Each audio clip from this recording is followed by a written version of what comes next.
We're in a new set. Feels like it. Yeah. Wood Veneer Hub. Shout out to them. Tell me that doesn't look great. We were doing a shot and it just wasn't looking correct. And this is how I was supposed to start the spot. And I'm like, this just doesn't look correct. And he's like, yeah, we're scrapping that. Thank you. That's fine. And we're going to move on to this. Dude, I'm like, that pivot call was huge. Dealing with a multi-million-dollar home that has the craziest grounds ever, right? And so then when it rains the day before, it's really helpful when it rains and then you can't bring the bounce close on the grass. That helps a lot. I used a fish tank. I put the C70 in with a towel and you can just really dunk it like halfway under and it makes it look like you have an underwater housing. The coolest thing I realized is I really like contrast in lighting and a lot easier to achieve that at night, because then the next shoot I had was the daytime shoot. It made me start lighting that differently because I was like, I want there to be some dark spots in this. This dude was like what I thought Hollywood directors would be like before I moved out here. He'd be like, more passion, faster. He'd also say, you know what I mean, after everything. He'd be like, so we need to get more light here, you know what I mean? And then we bring the car this way, you know what I mean? And then we'll get the light over the thing, you know what I mean? It was honestly an amazing trip. Portugal, it may be recency bias. I think it's my favorite country in all of Europe. I felt like that after I left Portugal. I would try to get shots that I would take as photos, but just still videos. I started posting on YouTube again. I made one video, but I'm gonna start posting more on YouTube. And I will say, it feels really good to make horizontal videos and long form content again.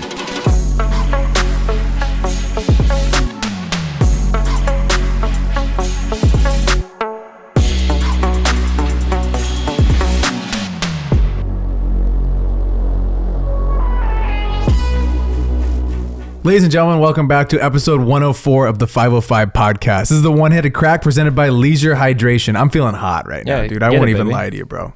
It's just light work, and there's no dents on that. There's that pre-existing? Little spillage, yeah, that was pre-existing. A little bit of spillage. I will say I'm going to give myself a 7.8. I'm nervous about this one. I feel like I'm out of practice. 7.8, that's lower than I would have given you.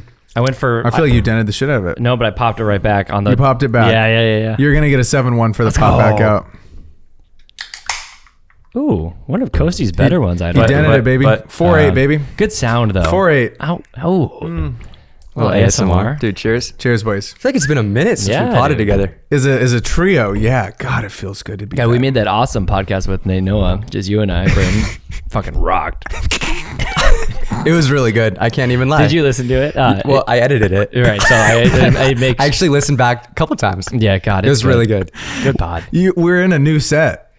Feels like it. Yeah, feels like Wood Veneer Hub. Shout out to them. Outfitting us up. Tell me that doesn't look great. Yeah, if you're not on YouTube, get on YouTube and check this out. They're gonna send us one more. We're gonna keep doing some renovating, and we're getting a new neon sign that actually works this time. And we ordered some new plants, so we're gonna get a plant on either side. Live plants. Because that door we need to cover up. Yep. You know? And it is a door that leads to someone's room. Yeah, yes. True. Yes. And new cushions for the chairs. Yeah. Oh, we're moving up in the world, dude. You up. guys got merch, and that really helped us a lot. Hey, thanks for getting the merch. Thanks for buying the merch. Thanks for supporting us. We're sorry that it took so long, dude. I'm telling you, have you guys seen what is that little animal Disney Channel Disney movie that with the little animals and they're like Animal Crossing. No, wait, that's a show. Minions. No. I can't think of it. Behind the hedge or across the hedge. Sure, it's not that, but they in this movie that I'm thinking of, they have sloths that are working at the DMV.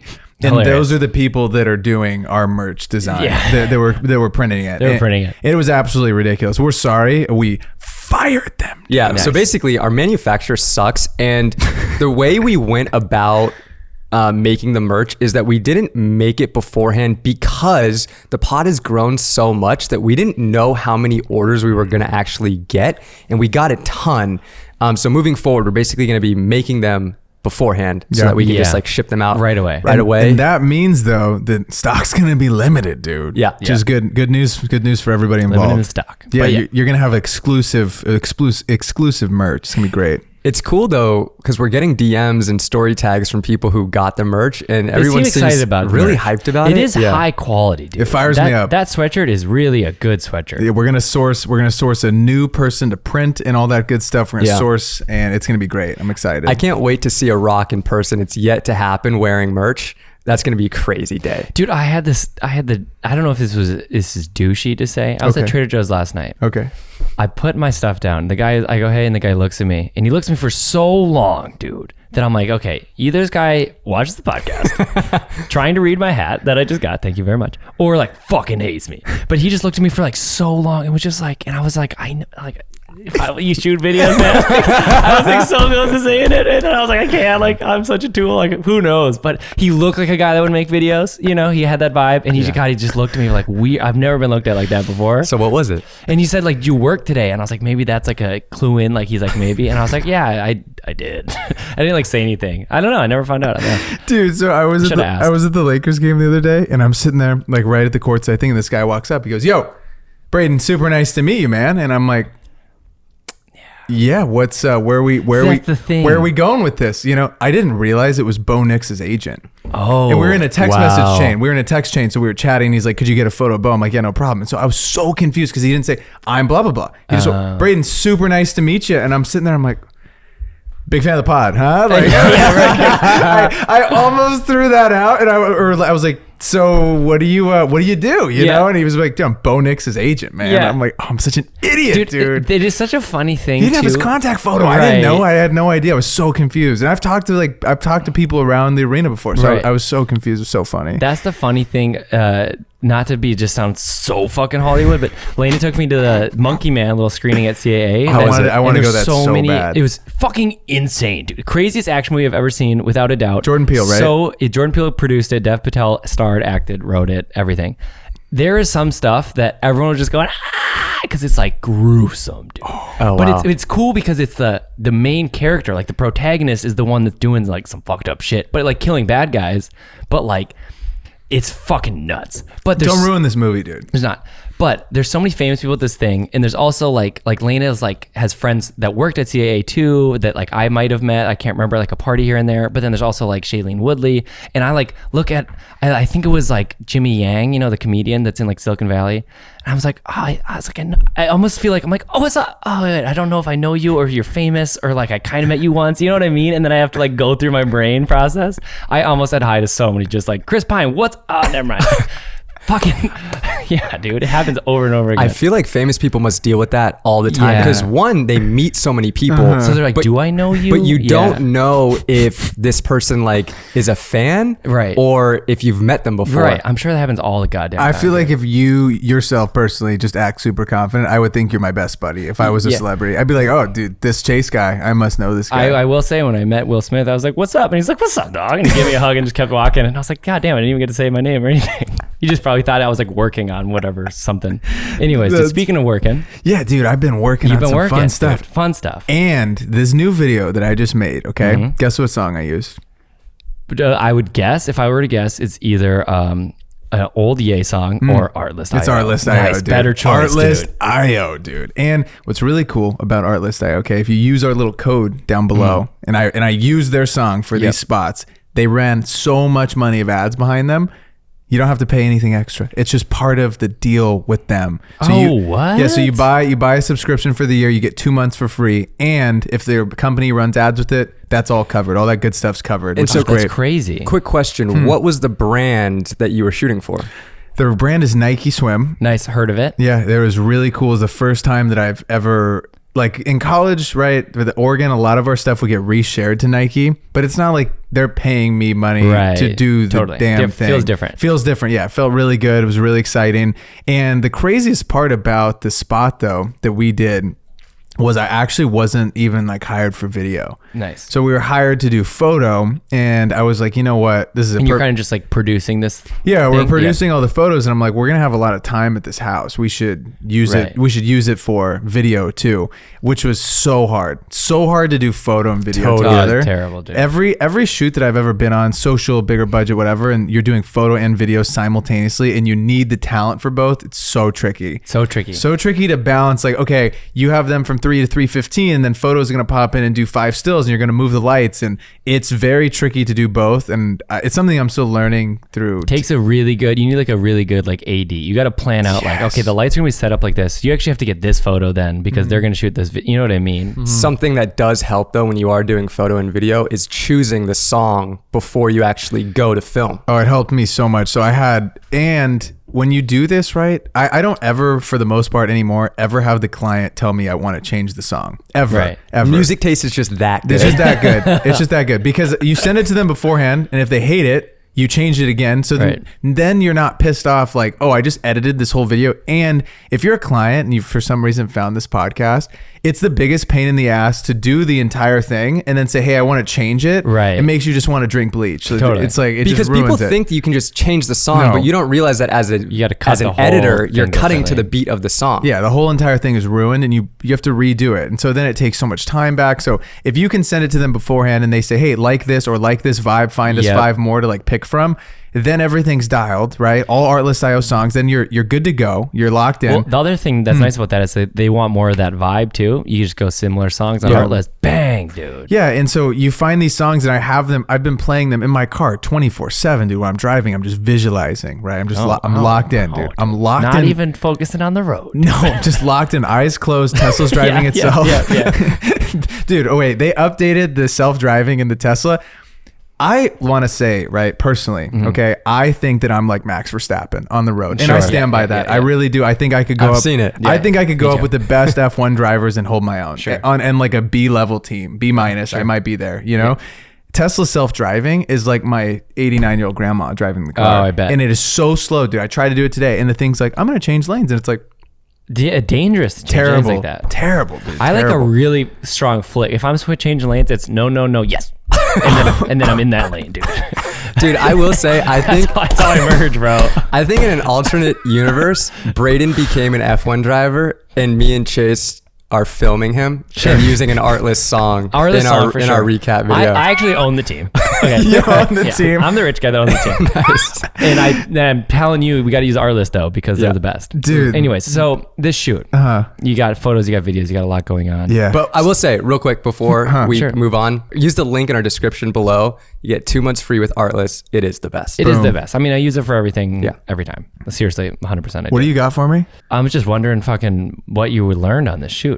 Dude, so much. Let me tell you, okay? You need to be able to scout before. And this fella who we rented this house from %. was out of town for That's the weekend. terrible. Brutal. I think that's the most important thing. to be I honest. agree completely, dude. You have to go to take pictures and use the sun tracker app so you can see where that little sun's going to be and kind of plan everything out. It helps so much. And you can you learn so much about like, oh, this shot would be cool or this. And then you can prepare like, okay, I'm going to need this lens because that could have made that. And if you're there and you're like, fuck, that shot could have been cool. We don't have time to set it up because I didn't know that shot was going to be there.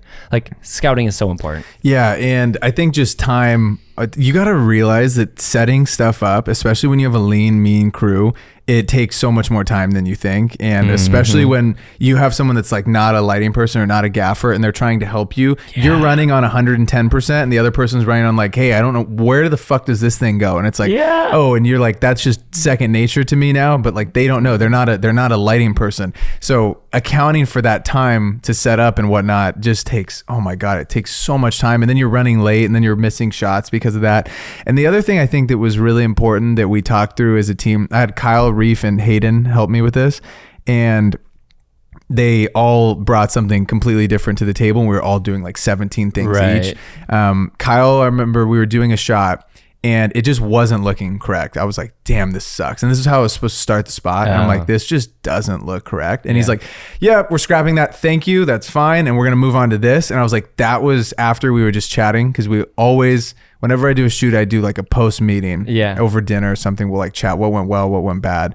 And he's like, dude, I'm like, that pivot call was huge because we tried to nail it for like about six minutes and you burn those minutes, they're gone. And then if you keep trying to do it for 10 more minutes, now you're 16 minutes deep and then you don't have a shot still. Right. You know, so he was like, let's pivot, let's do this. And we actually took inspo from a shoot that me and Chase did for Doodles where I jumped up in the air and Chase like cut me into a bunch of different clothes, which was really cool. And so we basically had a slider and there were so many different pairs of shorts. using like a Dana dolly from Vaxis. Vaxis has their own little dolly. Dana dolly's sick. Yeah. So Vaxis dolly, and it's going backwards and then forwards. But I wish that I would have done the same speed every time. Yeah, it's a little. Yeah, I was doing a little different speeds than when I was cutting it together. I was like, damn, this isn't. That's really isn't hard. Cutting perfectly. You almost need like a motion control. I agree completely. Yeah, motion control. Like the Doodles thing. I think I just put it out camera on a tripod and then just digitally zoomed in, because then you just kind of nail it. And you nailed those. I will say you nailed those jumps in the Doodles thing. So you got to jump the same way every time. That looks pretty clean. I mean, your thing, it still totally works. It just, you almost need, like, if it's perfect, like on a motorized thing, it looks so crazy. I agree completely. But you make that, I won't say it's a mistake, but you do it that way. You do it that way once, and you're like, okay, I did it that way. I know now moving forward how to fix it. Another thing about timing is you're shooting outside. You're dealing, it's not just like how much time you're on set, but you're dealing with the sunlight as well. So that's why you got to stay on track, because I'm sure you had certain shots that were like, okay, we need to shoot these first because the sun is in a certain place, and then we're going to move on to these other shots. And you're dealing with a multi-million-dollar home that has the craziest grounds ever, right? And so then when it rains the day before, it's really helpful when it rains, and then you can't bring the bounce close on the grass. That helps a lot. That sucks. And so when I got there, I had 3 600Ds, and I was bouncing them to this 12 by 12, like all 3 of them. Ultra bounce. Yeah. It's an ultra bounce. This big white, basically like a big white wall kind of situation, right? Well, then the wind picked up. I had 50 pounds of sand on each of those bags, on each of those big high highs, the little legs. And all of a sudden, I'm just sitting there in slow motion doing the dolly, and I'm like, oh fuck, that's flying through the air. Yeah, that's flying. And it was the slowest like anti-climb. It was like, and it just fell, and we're like, okay, we'll picked it back up, put more sand on it. I'm like, Jesus, how much fucking sand? It was basically making a sail. It was. I mean, that is like a sail. Yeah. And I remember, dude, I was on a shoot with Hyundai. This was a long time ago, dude. And they had a 12 by 12, same thing. It was so windy out in the California proving grounds. Oh my God, it dude. takes this thing, goes like 10 feet up in the air. This thing is so heavy. In the air. In the air, dude. It was flying. It was the biggest wind. That is the windiest place on the fucking planet. Oh yeah, dude. It took it up in the air, and I'm like, oh, so we were done. We were like over by the crafty area, and I'm like, oh, that's not good. And it hit someone in the fucking head. Oh, shit. Yeah, and they were cut their head, and I was like, this is a nightmare. And then they were done. They had just wrapped, and then it like so much sand on those legs too. I was thinking about this. I was like, you need, if you have something outside like that, no matter what, you need 2 people sitting there holding it, no matter what. If it's that windy. If it's that windy. Yeah. And it wasn't even that windy that day. It was just storming, and it just it was the perfect little angle to like catch enough wind under it and just boom, popped it over. So that was interesting. And the trickiest part though was I was thinking, okay, I'm going to bounce this light. I'm going to bounce it in so it's really soft. Yeah. But then they were too far away from the ultra bounce because the grass was so wet. And so if just by stepping on the grass, we were low key, not ruining it, but it was because I was like, if there was more than like a couple of us here, this would have destroyed the whole grass. You know, remember like playing beer die in college and God. On that grass, how it just takes a circle. That's what I felt like we were doing, just being around this dolly. I'm like, dude, everyone get off the grass. Now, what about throwing maybe some wood down or something like over the grass that you could walk on or set stuff on? Do you think that would help? Yeah, that would have been smart. And also when we're pinning the talent's feet, because they're switching in and out of fits, we came, because I was like, okay, I'm going to put this like little daisy here. That was an awful idea, because the little daisy's just flying away. Okay. You needed golf pin tees, golf tees. Oh yeah. So golf tees, if you're in the grass, and put them where their feet or toes are going to be. So that way their toes hit the golf tees every single time. If you're doing something in grass and you need to match cut it. That's smart. Yeah. That'll just change like my whole I was like sitting there. I'm like, what would work? Not stones. Cause then you can see the stones. I'm like, dude, if you shove a tee down, like all the way down. That's you really wouldn't smart. see it at all. And it would be perfect for it. Ended up working. We literally had Kyle would go guys like sack is right in his face he's like putting his fingers down. He's like down here, and the guy, he's like, you're good to move back. And then the guy would back up and change, and he's like, okay, toes touching those front fingertips, and then he'd pull him. He's like, whoo, we're good, dude, we're good. It was so funny. That's fucking awesome. Kyle was like our Swiss Army knife, and then Reef was producing and Hayden was doing photo. But I mean, having Kai there was so nice, because I would be setting up the frame, and then Kyle would come in and say, well, what if we did it like this? Or what if we had the model do this? And when you have someone who's playing like almost like it's like a hybrid director / like low-key DP. Yeah, he's like helping me with all of it. And we're kind of all playing multiple roles. It was super helpful. But, I used a fish tank. I was gonna say, how'd you get the underwater shots? To get the underwater stuff, and that was a $20 find at Petco. Wow. And I put the C70 in with a towel, and you can just really dunk it like halfway under, and it makes it look like you have an underwater housing. Crazy. You do, I will say, you get like one really good shot of it down, and then if you come halfway up, you gotta wipe it. Oh, you gotta wipe the for front, sure. pain in the ass. You gotta wipe the front, wipe the back. And so with those underwater housings, they have like a spray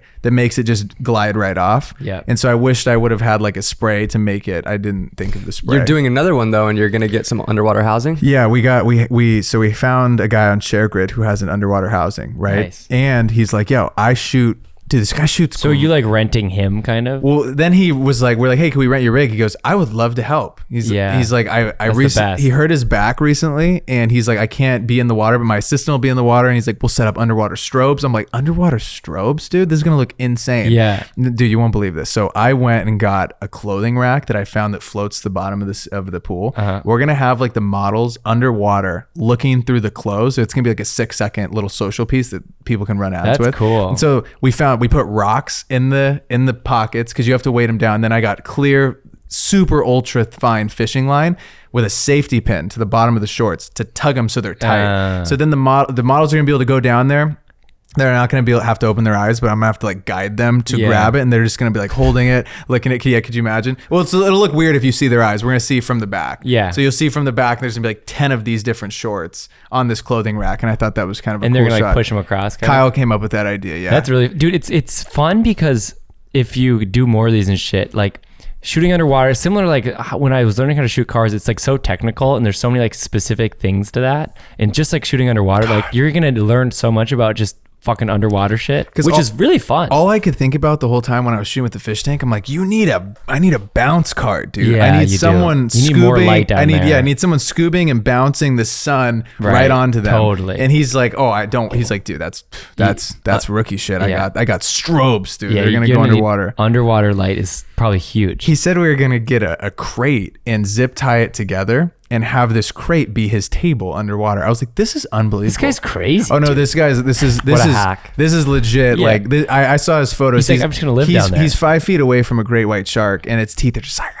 and he just has like the craziest. I'm bringing the shark. Yeah, he's like, I actually brought my pet shark. It's like in a trailer. Yeah, it's so interesting. You learn so much though when you're on stuff like that. And I think the way that you keep getting better though is you go back and you talk about things you made. You made the mistakes on. You don't just make the mistakes and keep learning from it. One thing too that I will give you just my advice on is with all of your gear that you bring, you should label that shit if there's multiple people coming. So let's say you have like 17 Pelican cases. This is Figs with a piece of tape or whatever, and you stick it to the ground. This is Chase's. This is Kostas's. And then that way, if you have to tell a PA or something, go run and get this multi-tool from Figs case. It's like, where's that at? There's 47 Pelicans here. And then you don't lose shit. You don't get shit in different cases. Dude, yeah. The first time we ever did something together as a team, we lost like a V-mount battery, and they're like $400. So that was really cool. Just one. The first thing you and I did. What did we lose on that one? Oh, yeah, like an FX3. My FX, I don't know if we want to talk about that. My FX3 is just gone. Smaller shit. Gone forever. What did you use to film? I used the C70. Good camera. A great camera. Loved it. You updated to RAW yet? No, I'm gonna do it. I'm gonna do it today. You can update it to the shoot RAW is fire. RAW light, dude. Wow. You get more. It's a little wider, which is crazy. So you're all of a sudden our 15 is like a 14. Yeah. And it's just. Oh wait, what? Yeah, I think it's because uses more of the sensor. You get more. I swear to God, you do. It's fucking weird. You promise? You get more width at least. Oh. So you get wider on the width. The height is still the same. So you have to punch into like, and then you kind of lose it, but you could like nudge it over if you need to. Speaking of Canon, I was at the Colin and Samir event. Yes. They had a Canon event this weekend. So cool, dude. They were talking about, they had this new AR VR little lens situation thing that Canon's made. Like the dual fisheye thing? Yeah, and it's like the widest thing ever. It's like if this was the lens and I put my hand right here, you can see it. It's like a dual 8mm or whatever. Yeah, it was cool. So many I had no idea who was gonna be there. I was like, there's only like 40 people on this list, and there was everyone creates stuff. So fun. This one guy I met, he's like, I do stretching content. I'm like, this is the most crazy stretching. And dude, his page is so helpful. I was using some of the stuff for the run. Oh, dude, I could use that. Yeah, it was awesome. And every single person that you met just had a different thing that they were passionate about. You met this one dude committed to the bit so hard. He walked in and I'm like, that guy's in a fucking chef outfit. Yeah. Like, what is going on? That's the thing. Yeah, no. And he had I saw he had something in his pocket and it was a cocoa plant. And it was like a red cocoa plant. And he's like, oh, I make chocolate. That's my business. And he was giving out testers of the chocolate. And it was pretty cool. I met another person that was doing tech content, like really niche tech stuff. Yeah. And it's just so crazy because you don't think that all of these different things exist until then you meet a person who's like, oh, I talk about this. I'm like, I didn't even know there's a group for that, but there's a group for everything. It's also interesting that all these people that are doing stretching tech chefs chocolate are also like Canon people. They're like also camera guys kind of. Yeah, no, they are. Fun. It is weird. Yeah, you talk, I'm like, oh, what are you shooting on? I'm using this. Right. Every one of us had like one little thing in common, whether it was what we shoot on, what platforms we use, what you're trying to do, how are you making money with this? So I'm doing brand deals with X, Y, and Z. And then they did like a little panel and they were talking about how they run their show, the future of AR and VR. It was interesting. Wow, that's pretty cool. What were they saying is the future? I think... from my biggest takeaways from this is AR and VR is going to be something I think that will be prominent in the future. I don't think it's right now. I agree. I think Canon's a little ahead of the curve on it. Like I'm looking at this and I'm like, okay, this is cool. But then they're answering questions about their workflow with it. I'm like, it's already fucking hard enough to make a video. Yeah. It's already hard to make a YouTube video or an Instagram video. And I'm like, I don't think there's enough people that are using AR and VR in their homes yet. Right. And then especially after the Vision Pro. The Vision Pro is like one of the most returned items ever, dude. Oh, really? I was thinking about this the other day. That good, no, and I'm not. I you don't guys gonna get them? Remember, you guys are so down to get them. No, I was talking a huge game, and I just don't have a use for it yet. No, dude, I think fucking knew it. I think V2 or V3. I could see myself getting one maybe in price like point's 5 way years. too fucking high, dude. A $4,400. That is ridiculous. Those are people's home payments. If you guys want to go back to the episode on VR when I said that it's gonna flop, dude, what's up, dude? I will say though, what could be cool for our podcast specifically is setting up some sort of camera that is like VR, and then you put the Vision Pros on. It's like you're sitting at the table with the boys with the rocks. That was the coolest part though. So they had all these Oculuses, right? Yeah. This is what got me fired because I do think it's a little bit in the future. Yeah, because if Canon can get better Canon's at it, ahead of the fucking game. Yeah. They're trying to be like, no, it's now. Yeah. Just like, give it a few years. But Colin and Samir had filmed a video specifically in AR and VR, and so then I didn't even know. I was just walking around. They have these Oculus guys, the Canon's guys, like, you want to try it? I'm like, yeah, sure. I pop in. I'm in their fucking studio, and I'm looking around. That's dope. And I could grab stuff, and then like Samir's like right here, and I'm like, this is pretty cool. We're sitting at the table with one another. So I was chatting with Samir about it, and I was like, I could see there being a time, right, where you have your setup for your podcast, because I'm like, we're not really doing anything, but he's like, no, but you're hanging out in a more inclusive way. And think about how you listen to a pod. He's like, you might do it while you're cleaning your house. He goes, I could see a world where your fans are sitting at the table with you and they're eating their dinner, right? They're just eating their dinner or whatever, and they're just kicking it with you in their Oculus. I just think the only reason why I see it being a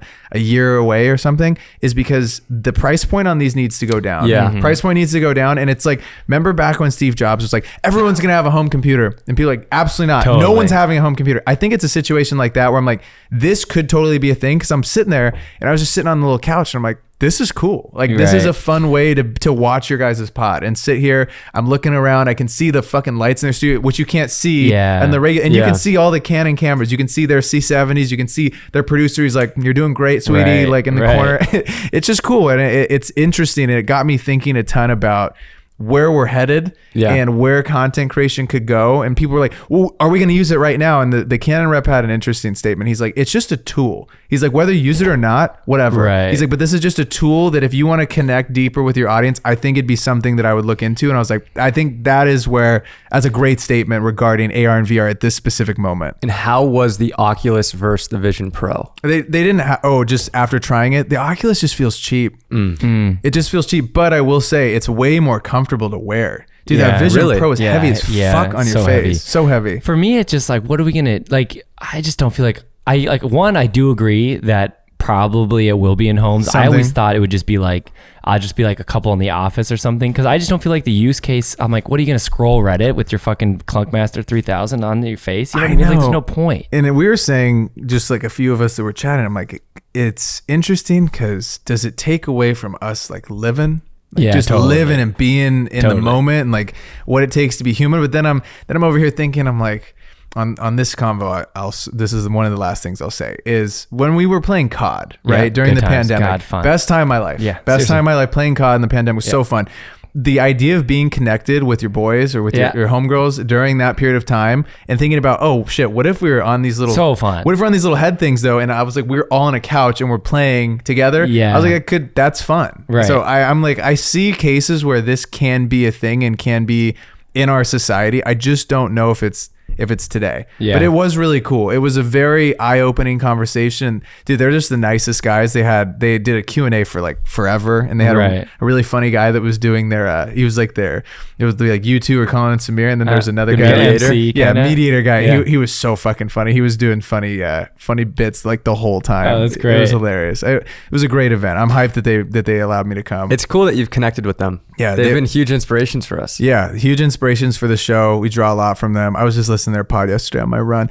On the topic of running, dude, yep. I got to tell you guys this. I figured it out. I really have. Okay. I've done a lot of soul searching, okay? Because running fucking sucks, okay? And I stand by that it's not fun. No. Okay? And I'm getting faster. Yep. I'm getting to where I'm like in my Usain Bolt numbers. Sure, okay? sure. For me. Yeah, and that's an 8-minute pace. Yeah. Okay? But the reason why everyone shares their fucking running stories is because it sucks so bad that you got to let other people know, dude, I'm doing this thing, man. That's why people are posting these stories, bro. I had an epiphany on the run last night. I was like, this sucks. Well, what did you think it was before?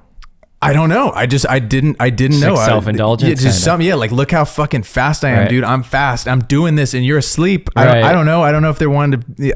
It's because it sucks so bad. You got to let other people know I'm about this life. Yeah. I'm about it. There is something about like when you're running, it's like, God, I should probably take a video of my feet moving like that. Like it just sucks, dude. It really blows. Dude, it's so funny because I was talking to my mom and she's like, have you enjoyed it anymore? And I'm like, no. Yeah. It's so hard, dude. Yeah. You're fighting yourself and then you want to quit so bad and then it's 6:30 in the morning and you're down in Santa Monica at the pier and I'm like, I have to run 8 miles to get back home. Yeah. This is so far. That's the worst feeling when you're far and you're like, fuck. You're like, dude, I have no other option. Then your body's saying, hey, you should walk. And I'm like, no, we can't walk, dude. We got to keep pushing. We got to keep going. And this is my 38th run. And I feel like I'm finally getting a little bit quicker, but it's just ridiculous. I started kind of running again. I've gone on 2, and I think I'm going to go on a third one today. He hit a 0.8 and a 1.4. We're pretty much, nice, dude. Almost a mile. We're pretty much at the same level, me and Brayden. I will say what has been nice is going to a location where like the view is nice. Yeah, huge. Like instead of running like out of your apartment, like taking the 10 minutes for us to drive down to the beach and then go run at the beach, it's way better. It really makes a difference. He drives to the beach. I just run to the beach. Yeah. I'm working up to it. I'm a very pro run somewhere cool. It just changes the whole thing. Or honestly, there's a track by my house. I like running on the track for some reason. Oh, really? Because I kind of know where you're at, you know?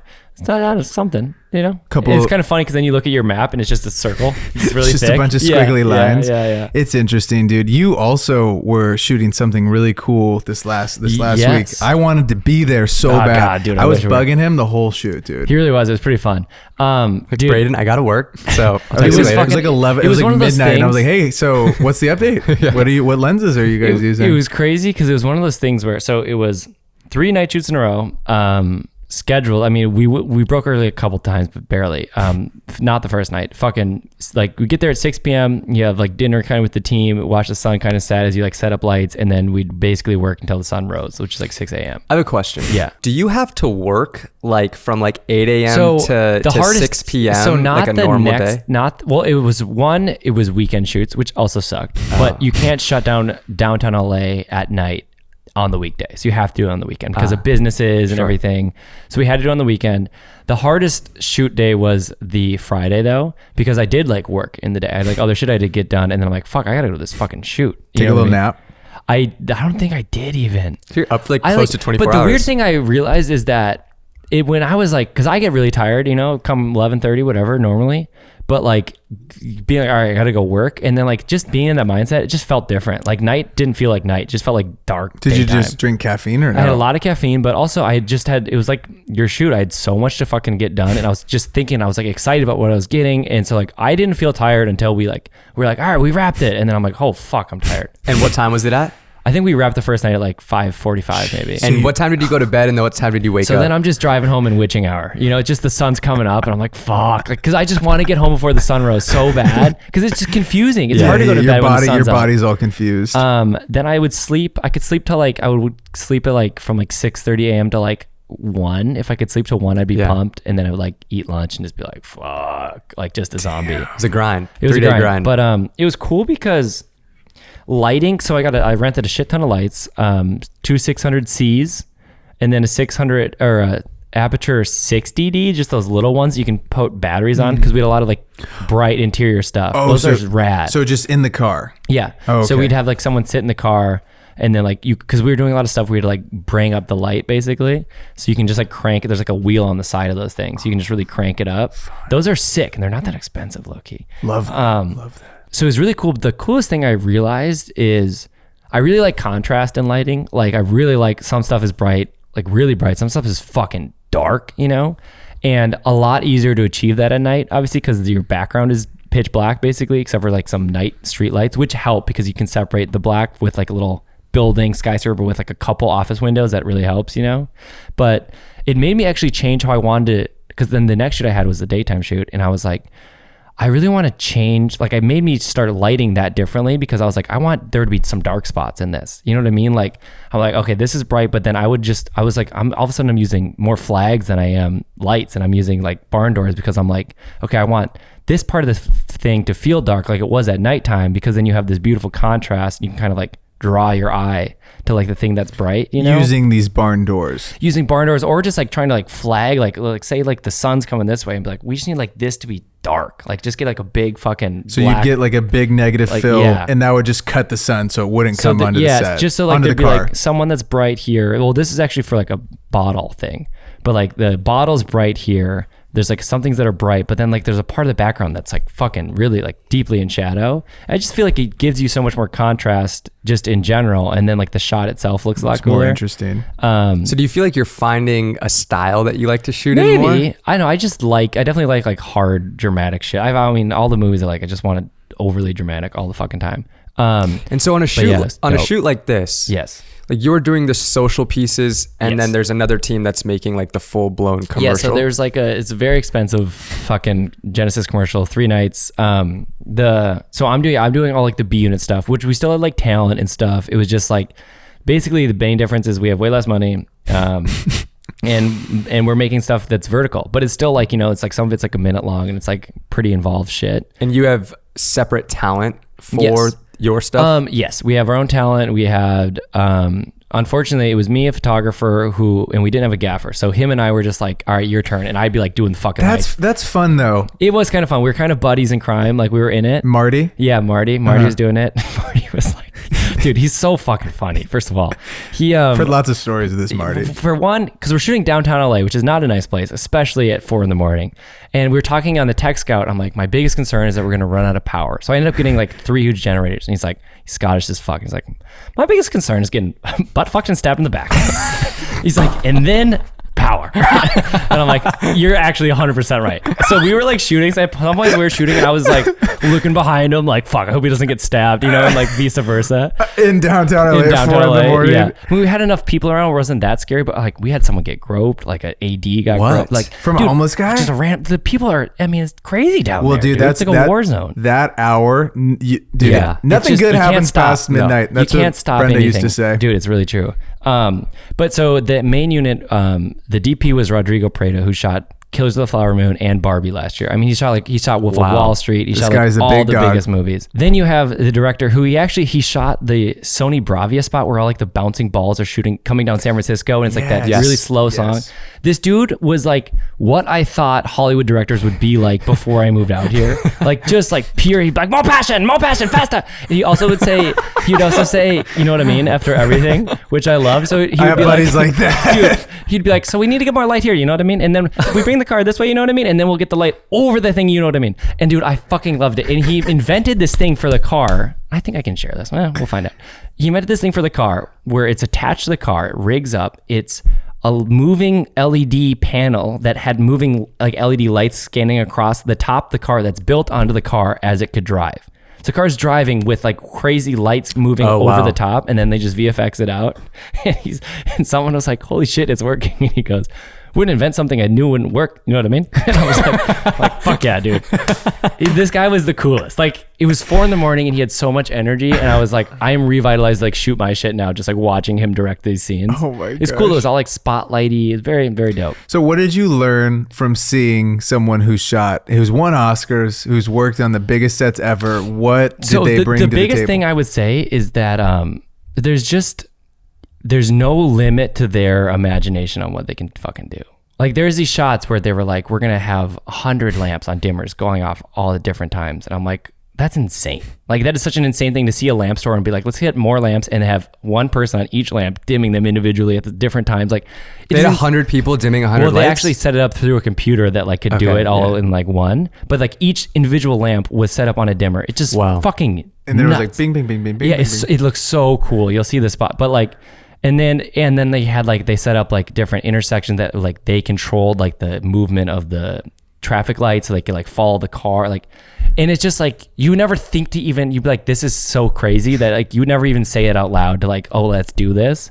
But like, they just know, they've worked on the biggest shit. So they know that it's possible with more money and time, basically. And they just like, I don't know, just dream fucking big, which is really cool. I mean, it's crazy to have that much like, that's awesome. I can get anything made, basically. And I mean, I've seen cuts. It looks like really amazing. It's really fucking cool. And so on a big commercial shoot like this, what does the timeline look like between getting the creative, like the idea, or they come to, you know, your agency and be like, okay, we need this commercial made.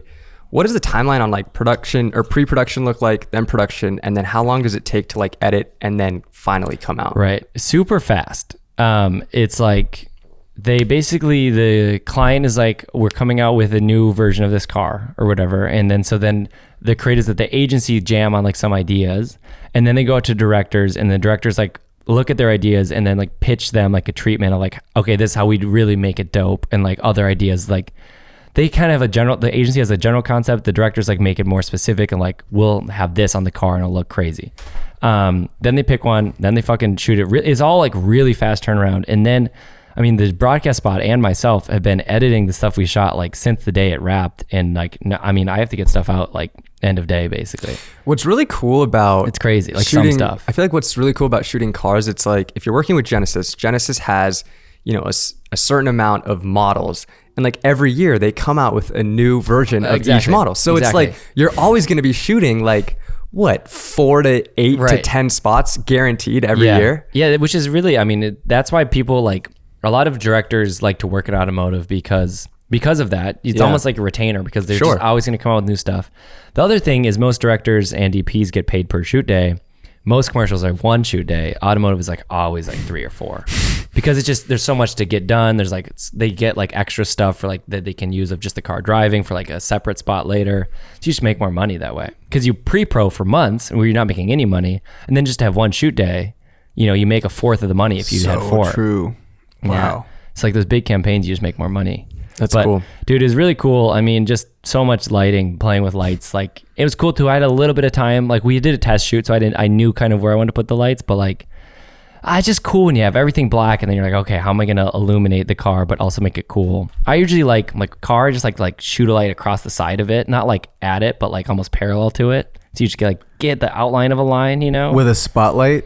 Yeah, attachment? so, well, no, mostly like I did like softbox on the outside of the car, and then some barn door stuff I wanted to like cut out, like just like I illuminate like kind of like the back of the car, so I'm like shooting, and it's like there's a lit up part of the car, but it's behind what I'm shooting, so it's almost like the shadow side in an interview. I always think that looks kind of cool. What did you think was the biggest takeaway from shooting something at night opposed to the day? Yeah, I think mostly, honestly, the thing I've been thinking about it's just like trying to get more contrast in my shots. And I look back at shots that I like felt like back in the day I shot that I didn't feel like worked even at the time. I'm like, why didn't it work? And every time I look at it, it's like, oh, it's because like the whole shot is kind of bright. It's kind of the same. It's kind of like flat. It's kind of the same. And I hate that. It almost evenly lit. It almost looks like a soap opera. You know, it doesn't look like a movie at all. It doesn't have that shadow side kind of situation. Or even just in the shot, if you just like have some dark spots and some light spots, I think it looks dope. I think what's cool is you're learning that and you're shooting mainly cars, but you'll be able to take that into whatever you shoot in the future. Yeah, totally. It's just like an idea. I'm really excited for the day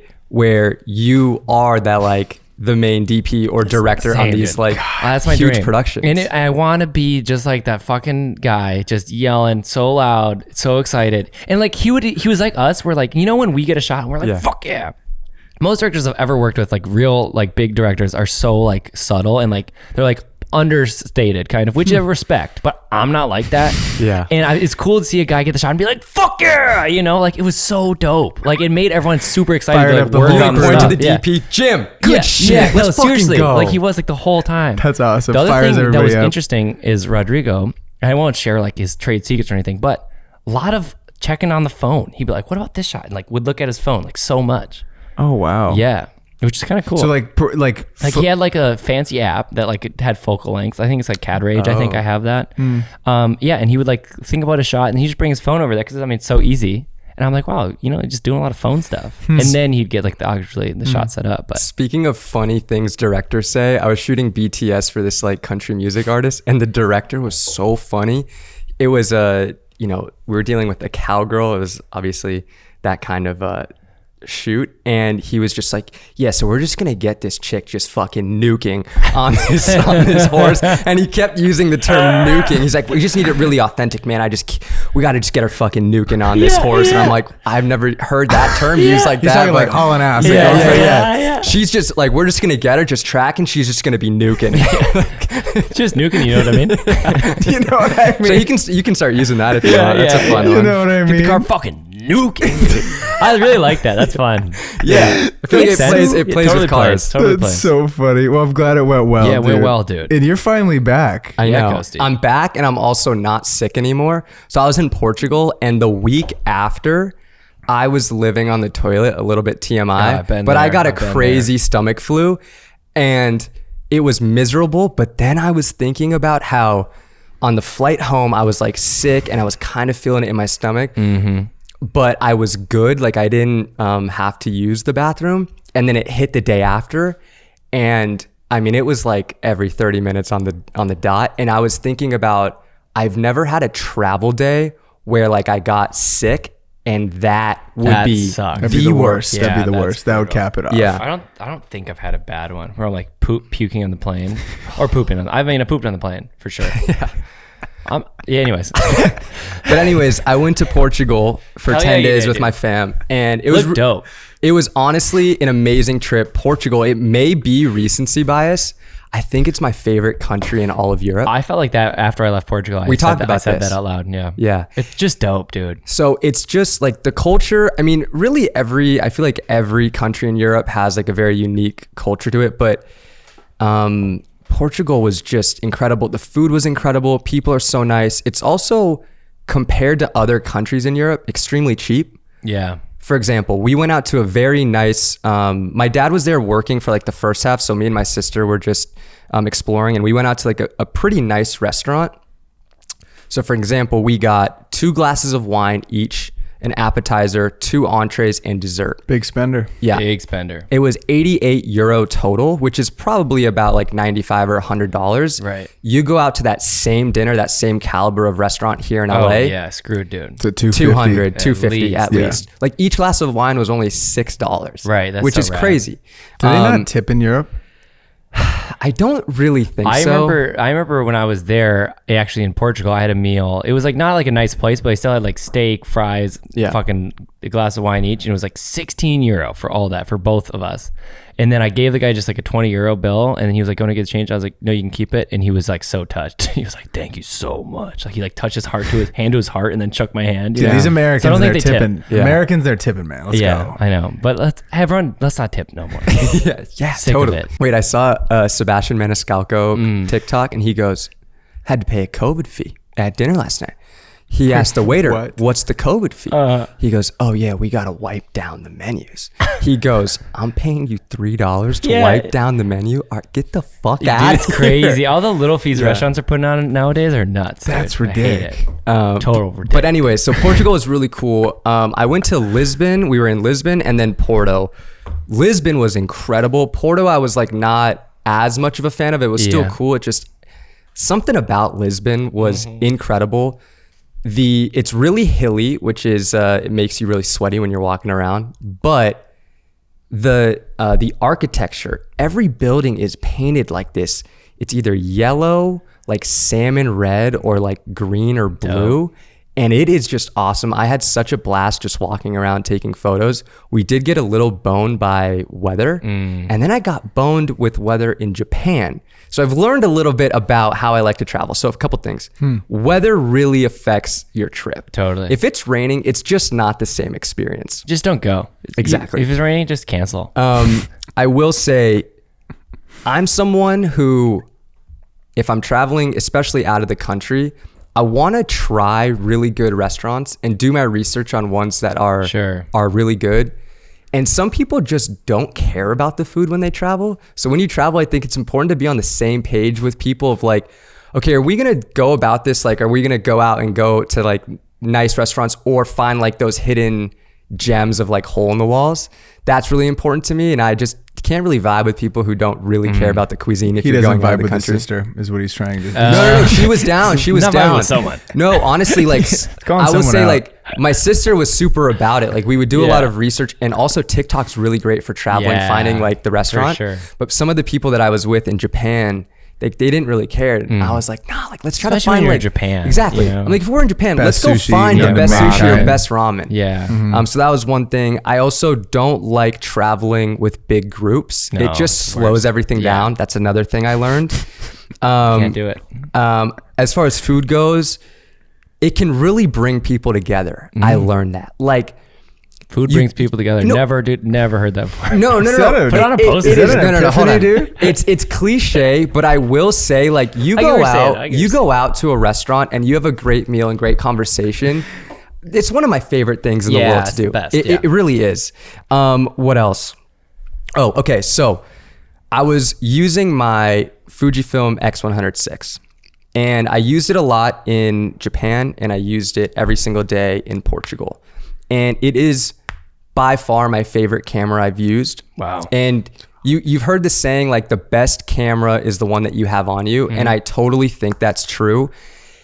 I really felt like I was able to stay in the moment, take photos of something that captured my eye, and then really still feel like I was present. And I feel like there's been trips where I've taken either, you know, a bigger camera, Sony, or been so caught up in trying to get both like photo and video that it kind of takes you out of the moment. Yeah. And there's something to be said about having one fixed focal length and just a small camera that I can have over my shoulder. I don't really, notice it too much while I'm walking, and I can just take a photo of something that I think is cool and keep it pushing. That's the thing, dude, because I usually do both. When I travel, I try to make a video and I take a lot of photos. You can take photos and be totally present. You can't really make a video and be present, because you kind of have to be thinking about, okay, would this shot make sense with this shot? And you like, all of a sudden you get into that kind of world, and all of a sudden you're like half on the trip, half making a video, but fucking worth it, dude. I like having the video when I get home, and it's fun, but like you're not that present, low key, making a video on a trip. You think you're like 70-30? Yeah, probably. To be honest, 70 but making a video, 30 like hanging with my friends, probably. 95, but photos you can be like, photos you can just snap and just keep going. Photos are a lot easier. I will say, they're by themselves, they're standalone. I will say though, I did shoot both photos and video, and I'm gonna be working on. I haven't started yet, but I filmed just horizontal video, like just. Oh, what's his name? Tim in the Wild. Tim to the Wild. Just like Tim, yeah. Timmy Wild. Just I tried to get like photos. I would try to get shots that I would take as photos, but just still videos. And I'm gonna make a video about that. But I started posting on YouTube again. I made one video. Wow, we made one video. I made one video, but I'm gonna start posting more on YouTube. And I will say, it feels really good to make horizontal videos and long form content again. It's the best. It's so much more rewarding, dude. Yeah. Bang, but dude. I'm gonna be making a video about my trip to Portugal. And I'm going to try to make a bunch of different types of videos. I also think that me and Brayden have been talking about this a lot. I've been talking to Ed Lee and Jayhawk a lot about it. They go hard on YouTube. And it's just like, I feel like you're limited to what you can do with short form. And in my new video, or in the first video that I made for YouTube, I just spent like 2 or 3 minutes at the end just like talking to the camera. And you can't do that on short form. And I just feel like it's a great play to build a deeper connection with your audience, and also just try different things. And I just feel like it's the play. Like it feels like if you can build an audience on YouTube, it's just a different audience. Like it's a deeper connection. And we were talking about how like not every view is the same. Like, you know, maybe 5,000 views on a YouTube video is equivalent to, I would say, like a couple 100,000 on TikTok. It's just not the same. I have about 17 filmed, haven't cut one. Yeah, but You have filmed so much. When that You season YouTube ends, videos? yeah, I filmed Really? so many, dude. I And just they're, need like, to separate things. Yeah, all separate things. Fuck yeah, let's I go. just need to cut them, dude. Yeah, it's hard. It's hard to. Gosh, That's such and an then obstacle. shit just pops up, Yeah. dude. Then you go like, oh, I got to work on this. I got to do this. We got to pod, like, and then I'm like, oh god, but I'm going to. I'm going to. I'm gonna make a YouTube video, dude. When I go to New Zealand, Hey. I think I'm shooting it fucking this way. Fuck the I think I might fuck the take vertical stuff, I might dude. take photos horizontal too. Come on, Nice. Show 'em Fuck what's it, up, dude. Show them what's up. I don't care. So I another literally thing I'll don't care, say, dude. another thing I'll say is, I have been wanting to, I think, get back into YouTube and make YouTube videos, but I had in my head, I was putting all this pressure on myself. I was like, to do YouTube, it has to be this crazy filmed and crazy edited video, and I have to be doing it every single week. And I just got real with myself, and I was like, fuck that. Like, take the pressure off of yourself. I'm not gonna commit to every single week. I'm gonna do ideally like, you know, 2 a month, maybe 3 if I'm feeling like ambitious. But I was feeling like, I had this like gut feeling of like this itch to like make a YouTube video. And I decided that I was just gonna do it.